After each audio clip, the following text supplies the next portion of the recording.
For today's video, Honda X-Raymon 25 Carb. Ito po ay nabahaan. Mga 2 buwan na rin ito nakatambay. Ito po ay dahil sa bagyong Basyang. Pagkatapos ng bagyong Basyang, itong motor na ito kung saan ito nakaposisyon, ito na yung lugar kung saan siya nabahaan. Itong motor ito guys ay ngayon napaayos ng may-ari kasi nga dala rin is nabisi rin sila. So almost 2 months siyang hindi nakatakbo. So yan, marami na sa mga likabok, mga dumi. Pati yung gulong niya is flat na.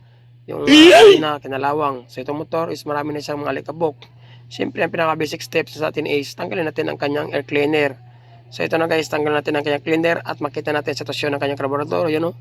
So nagtuyo na ang kanyang putik sa bungangan ng kanyang karburador. Tanggalin natin ang kanyang karburador guys at try natin i-rescue kung malinis pa natin or need na ba natin palitan. Siyempre guys, itong air cleaner na nyo, no, may putik din at nagtuyo na rin. Natanggalan natin ang kanyang karburador at ito ang naging resulta guys, you know.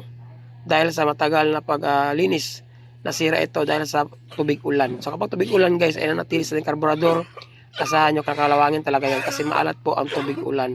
Sana ay may chance pa ito na paandar pa natin itong karburador ito. So ito na guys ang take over sa kanyang bowl. Wala nang gasolina kundi tubig na lang. So siyempre kailangan din natin linisin yan.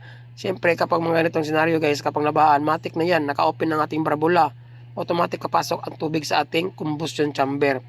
So need natin tanggalin ang kanyang spark plug guys para mapalabas natin ang kanyang tubig. Aside dyan is kailangan din natin tanggalin ang kanyang tambucho dahil automatic papasok din ang tubig kapag naka-open ang ating exhaust valve. For the meantime, tanggalin muna natin ang kanyang spark plug at i-pull out natin ang kanyang tubig. Pero kailangan natin pandarin itong motor ito guys na walang tambucho. So yun, itong spark plug na ito guys ay palitan din natin para iwas na ng aberya o titirik ang kanyang motor. So try natin kickstart.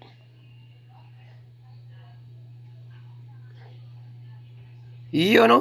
Grabe ang tubig guys no. Isang kickstart lang. Grabe ang talasik ng kanyang tubig. So kailangan ubusin natin ang lahat ng tubig dyan sa kanyang combustion guys. Yun. So medyo okay na siya. At least nakalabas na ang tubig. At syempre yung tambutso na lang ating tatanggalin guys. Alam ko meron ng tubig dyan kasi doon dumadaan ang tubig sa kanyang bunganga ng kanyang kanister. Papasok dyan sa elbow. Since wala namang butas dyan sa kanyang elbow guys, may butas lang doon malapit sa kanister. Pero since ito ay nakatambay ng almost 2 months, meron pa itong tubig sa loob ng kanyang muffler. So ang next natin gawin guys ay i-drain muna natin ang kanyang yung air cleaner, linisin natin yan. Takpan natin ang kanyang intake manifold. Ang next natin gawin guys, i-drain natin ang kanyang oil. Ito pinaka-importante guys na ma-drain natin ang kanyang oil para ma-check din natin kung ito ay nalubog sa tubig ang kanyang engine oil. Mas maganda nito no, para may iwasan talaga natin magkaroon ng kalawang ang ating mga bearing is 2 beses tayo magpalit ng oil kapag ang ating motor ay nabahaan. So unang change oil, yung unang andar nating motor. Pagka 24 hours is magdi-drain naman tayo ng oil. Ngayon guys, next naman is ang kanyang gasolina. Kahit ang ating gasolina ay hindi basta-basta napasukan ng tangke, much better magpalit po tayo ng gasolina. Kasi yung tubig po ay sikreto po pumapasok yan kahit saan banda ng ating parts ng ating tangke. Mas maigi magpalit tayo ng bagong gasolina guys kasi iwasan natin na matirikan sa daran o magkaroon ng pagpalya ang ating motor. 1 hour later. At ito na nga guys, medyo 1 oras din ang ating paglinis ng kanyang karburador kasi bumalik tayo sa ating shop. Kailangan natin ng compressor kasi po ang yung mga putik na pumapasok sa kanyang karburador ay maaring hindi natin malinis ng tama kapag nandyan lang tayo sa area natin na trabaho natin. So kailangan may butas din ang kanyang jet. Tulad niyan guys, yan po ay sa kanyang needle. At ito isang jet din ito. Ay importante na meron siyang butas guys. Kasi kapag walang butas yan, walang minor ang ating motor at hindi siya mapatinon natin yon. Yung tambutso guys, oh, pinutol ko yung kanister at saka kanyang elbow. At hindi ako nakamali. Yan po ang laman ng kanyang tambutso. Nagpalitan tayo ng bagong spark plug, oil at saka brake shoe. So may-ari po bumili niyan. Nagpalitan ng brake shoe kasi nag-stack up ang kanyang gulong for sure. Maraming putik yan sa loob ng kanyang hub. So magpalit tayo ng bagong brake shoe guys. So yun na hindi natin kinabit ang kanyang tambutso. Kailangan natin ikabit mo lang ang kanyang karburador, ilagay ang kanyang engine oil, ilagay ang kanyang gasolina, saka natin paandarin guys. Yun. Okay. Siyempre kapag umandar na yan, kailangan natin yan washingan. Kahit mga ano lang guys, mga bali-bali lang na paglilinis. So kaunting tubig lang. A few minutes later. At ito na guys, nakabit na natin ang kanyang karburador. So ito po ay sanay na tayo magkaroon ng problema sa kanyang karburador kasi nga madaming dumi na papasok sa kanyang karburador. So ito lang muna ang nabili ni Bossing na oil kasi ito lang ay mura kasi palit siya next other day. So ang kanyang kanabutso guys, hindi natin kinabit at naglagay natin ng kanyang bagong gasolina. Sure ball tayo dyan guys na wala lang tubig dyan sa loob ng kanyang tangke. At syempre since nakabit na natin yung gasolina, lagay natin yung gasolina, lagay natin bagong oil. Ang next naman guys is yung bagong spark plug natin na binili. Pwede naman ibalik ang kanyang naunang spark plug guys, pero mas better magagasto natin ng bagong spark plug para maiwasan talaga matirikan si Bossing sa kanyang motor kung sakaling gagamitin niya ito. Baka ito pang spark plug ang naging dahilan guys ng tirik ng kanyang motor. Total mura naman ang spark plug.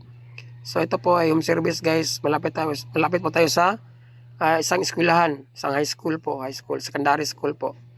So dito tayo kasi dito ay medyo hindi masyadong mainit sa area na ito. Ilagay natin ang kanyang spark plug, tapos sigpitan natin gamit ang spark plug wrench. Yan guys. Sa araw ko lang itong tinrabaho guys, itong motor ni Madam. So sa oras na ito is na mga around 2 o'clock na ng hapon. Sinimulan ko ito mga around 9:45. So yun, netang so guys, wag mo natin kabit yan hanggat hindi natin napaandar ang kanyang motor. So siyempre, una ito kanyang susi. So mila pa kanyang trial, ibig sabihin goods pa. Start. Yun, walang starter guys, pitik-pitik lang ang relay. Kaya ang gawin natin is kickstart na tayo. Kaya pandarin natin guys, let's go. Yun, namatay mali. So yun na guys, umandar na ang motor.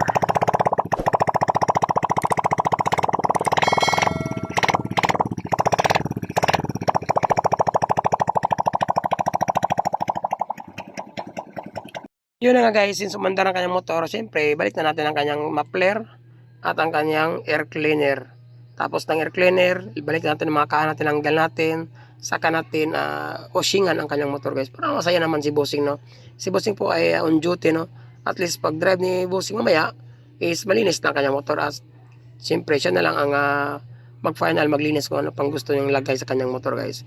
Ito, papalitan din natin ng bagong brake shoe yan. Tapos yung gulong, kailangan natin palitan ng bagong interior kasi flat po siya. So ito na nga guys, tapos natin siyang mawasingan. So at least mga 4 na balde na tubig ang nalinis ko dyan. Pero advice at sabi ko sa asawa niya is pawasingan na lang ito na may sabon. Pero ang importante is nalinis na natin siya at hindi na siya masyadong alikabok. At nag-suggest din ako na palitan ng bagong seat cover kasi may sira ng kanyang seat cover. Kaya on natin ang kanyang susi guys para sa final andar. Let's go!